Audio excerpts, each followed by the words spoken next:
কাউনিয়ার social development ফাউন্ডেশনের উদ্যোগে সরকারি বেসরকারি কর্মকর্তা, ব্যবসায়ী এবং উপকারভোগীদের নিয়ে স্টেক হোল্ডার ওয়ার্কশপ অনুষ্ঠিত হয়েছে।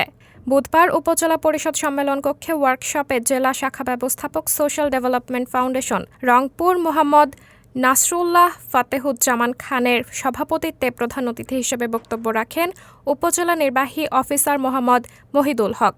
বিশেষ অতিথি হিসেবে বক্তব্য রাখেন আঞ্চলিক ব্যবস্থাপক সোশ্যাল ডেভেলপমেন্ট ফাউন্ডেশন রংপুর অঞ্চল মোহাম্মদ আলম আকবর, ডাক্তার মেহেদি হাসান, থানা অফিসার ইনচার্জ এস.এম. শরীফ, উপজেলা মৎস্য কর্মকর্তা ফারজানা আক্তার, যুব উন্নয়ন অফিসার শামসুজ্জামান আজাদ, আরসিসি-এস এর সভাপতি নাদিরা পারভিন প্রমুখ। কর্মশালায় উপজেলা প্রশাসন সকল ধরনের সুযোগ সুবিধা দেওয়ার আশ্বাস প্রদান করেছে। সাবরিনা জলিল, সবার কথা।